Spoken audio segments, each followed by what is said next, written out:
Welcome. My name is Ayo, and I am your host. And as always, we won't stop thanking you, our dear subscribers, for always being there.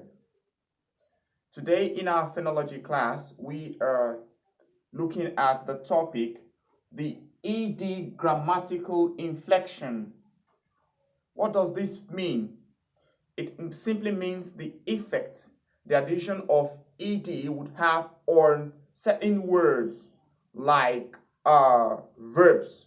Okay, yes, more often we add ed to verbs. Okay, so what effect will the addition of ed have on such words, especially when it comes to pronunciation? Okay, before then, look at the following words. Hustle. How would you pronounce? Rushed. How would you pronounce that? Whistle and wished. How would you pronounce such words? Well, at the end of this class, we will be able to bring something out of these words. Okay, noteworthy. All right, then. Before that, let's consider something of interest to this class. It is the voiceless consonants. Now, the voiceless consonants, they are as follows.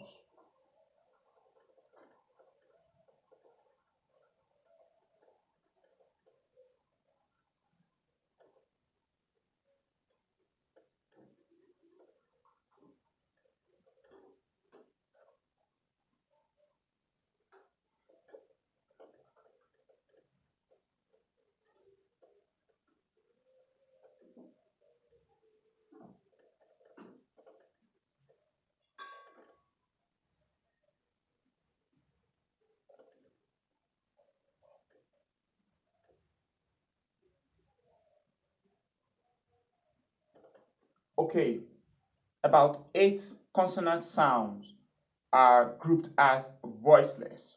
Okay, now our discussion of the addition of ed to certain words actually borders on this knowledge. Okay, fine. We have the p sound, and then we have the t sound, and then we have the ch sound, and then k sound, and then f sound, and then th sound, and then s sound, and then sh sound.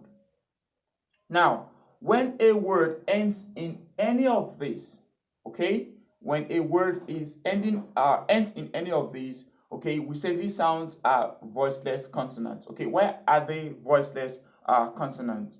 Well, it means such sounds are produced without vibration in the vocal cord.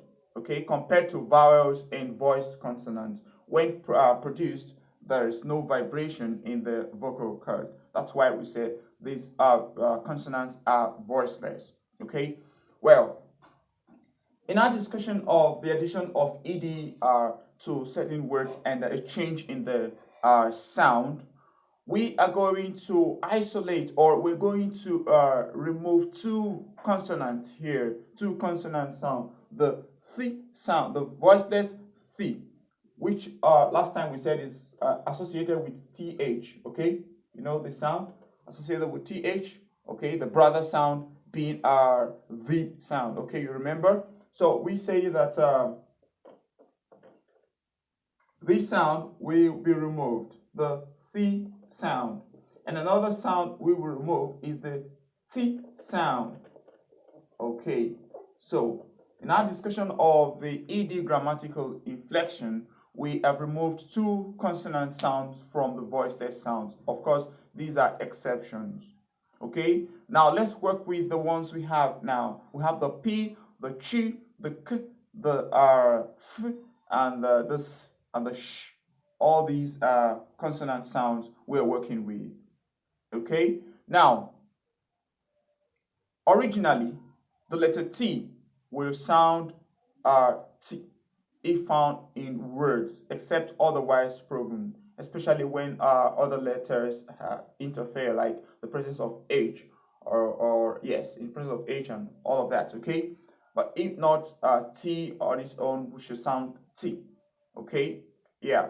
But here, we found that the addition of ed to certain words prompts the sound T at ed, okay, bringing about such consonant clusters for such words, okay? Now, we've said that these are voiceless, this is voiceless, this is voiceless, and all of them are voiceless, yeah? Voiceless consonants, okay? So, what then, or what next? Now, if we add ed to this word rush here, rush, we add ed to rush. Okay, now there's no T in that word. That was why we brought these words out, okay, as to be used for preview. However, we can work with them now, so we understand why we put them here. Now we have ed added to rush, ed added to rush. What becomes of rush? We call it rushed, rushed, rushed. You get that, right? Now there is no T in that word, but any pronunciation there happens to be T because of the addition of ed.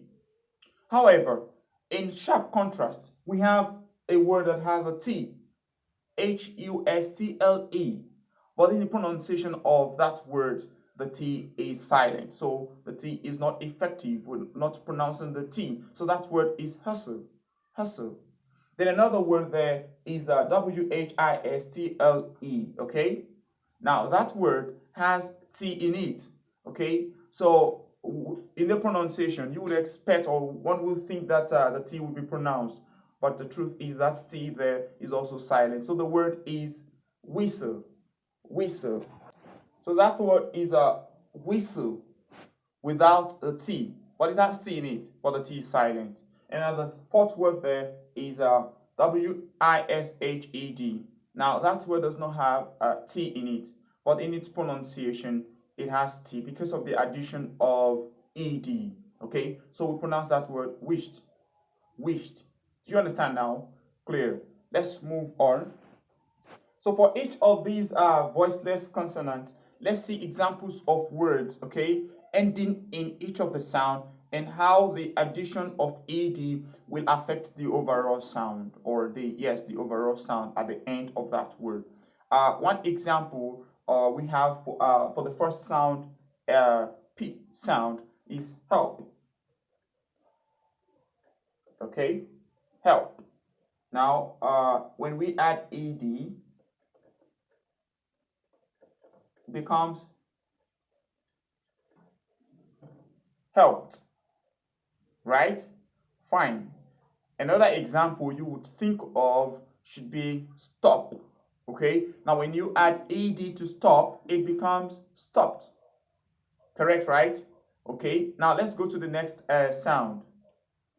Okay, the chi sound, the chi sound. Okay, so let's say stretch. Okay, stretch. Now, when we add ed to stretch, it becomes stretched. You see that, right? Stretched. Now, what are we after? We're saying that the T sound appears at the end of these words. Why? Because of the addition of ed. Okay. Now, for the K sound, let's say example, check. CHECK plus ed. We have, okay, checked, checked, right? Yes. Okay, now for the fit sound, okay, fit sound, let's say we add, okay, let's say the word cuff, cuff. Okay, that's the fit sound realized at GH, okay? Okay, when we get there, we'll still talk about that sound, okay? So here we have GH showing realization for the fit sound, okay? Now it's the same thing. Our focus is not the letters. Remember, these are not alphabet. These are phonemic symbols, okay? So this is a sound, okay? So we have the F sound. Now, when we add ed, what happens? It becomes cut, cut, right? Yes, that is how it is. So at the C sound, C sound, C sound, C sound, here, okay? Let's say, let's say force. The word ends in C. Okay, now if we add ed, of course, addition of ed, okay, we have to remove one of the d's, one of the e's, sorry. So we have, okay, plus ed will be equal to forced, okay. Make use of one of the e's, okay. So now that word again is first, forced, forced, forced, right? Fine. Then let's say another word with the C sound, the, let's say, fix, fix, fix, fix.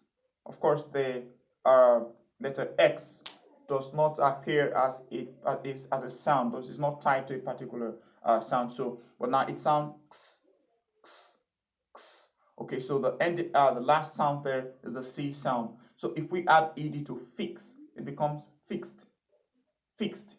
Clear, right? So plus ed, okay, fixed, fixed.